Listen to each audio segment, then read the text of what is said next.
sens de I. Donc là, nous allons parler de l'exercice 2 et de la correction que je vais proposer. Voilà, pour l'exercice 2, on a dit un solénoïde parcouru par un courant continu d'intensité I comporte N, comporte 400 spires répartis sur une longueur L égale 5 cm. 50 cm. Donc la longueur du solénoïde égale 50 cm. Le nombre de spires égale à 400 spires. Et est disposé horizontalement de sorte que son axe fait un angle de alpha qui est égal à 60 degrés avec le méridien magnétique terrestre. En un point M, à l'intérieur du solénoïde, on place un aigu aimanté. Donc l'aigu aimanté, c'est ça ici qui représente notre aigu aimanté. On place un aiguille aimanté mobile autour de son axe vertical. Voilà.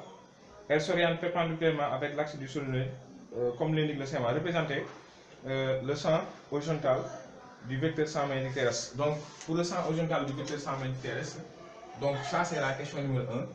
Représentons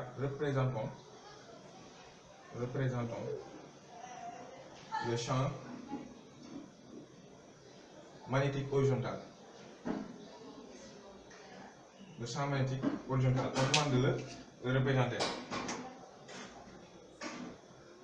Horizontal. Maintenant, pour le champ magnétique horizontal, le champ horizontal. Donc, on a le champ magnétique horizontal. Voilà.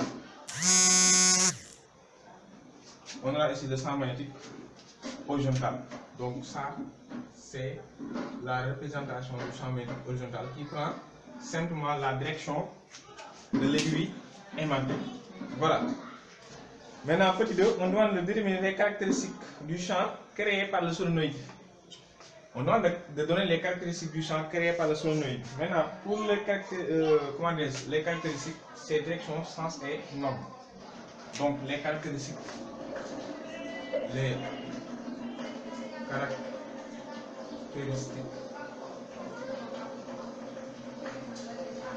du champ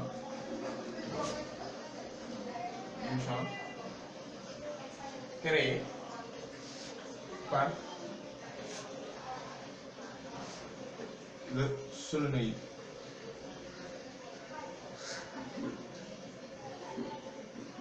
Voilà. Maintenant, pour les caractéristiques, on va d'abord déterminer sa direction et son sens et sa norme. Direction.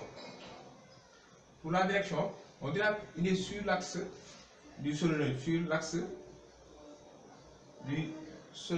simplement. Donc on dira qu'il est sur l'axe du solénoïde. Maintenant, pour le sens, ça va être donné par la règle de la main droite. Donné par la règle de la main droite. Et on va l'appliquer. La règle de la main droite. On va l'appliquer. Maintenant, comment déterminer ou bien comment donner le sens? Si vous regardez bien l'inclinaison. Il faut bien observer l'inclinaison. L'inclinaison va dans quel sens? L'inclinaison va dans ce sens-là. Ça signifie que l'aiguille aimantée quitte cette position vers cette position. Donc l'aiguille aimantée quitte cette position vers cette position. Et maintenant, si l'aiguille aimantée quitte cette position vers cette position, je rappelle que l'aiguille aimantée est toujours dirigée. Il sera toujours dirigé du sud vers le nord. Donc, s'il quitte cette position pour venir là, donc le nord sera ici. Donc le nord sera ici et le sud sera là. Donc s'il quitte cette position, il quitte cette position pour venir vers cette position. Donc le sud sera là et le nord sera ici. Donc c'est ici qu'on va trouver le nord. Et maintenant, comme le nord sera dans ce sens-là, donc le champ magnétique aussi sera dans ce sens-là. Le champ magnétique créé par le solénoïde. Voilà. Et donc, on dira quoi? On dira que maintenant, ça c'est la règle de la main droite qui nous a permis de le donner. Donc voici maintenant le sens. Et maintenant, pour la norme, on dira que B égale à μ0 N I sur L. Donc ça la norme. Voilà. Donc ça, c'était ce qui concernait la question numéro 2. On va essayer de passer maintenant à la question numéro 3. Dans la question numéro 3, on demande d'indiquer sur la figure là, on demande d'indiquer sur cette figure le sens de l'intensité du courant et de calculer sa valeur. Maintenant, question numéro 3. Sens de I et valeur de I. Maintenant, on demande maintenant de calculer son sens et sa valeur. Voilà. Et ici, ce qu'on va faire, c'est quoi?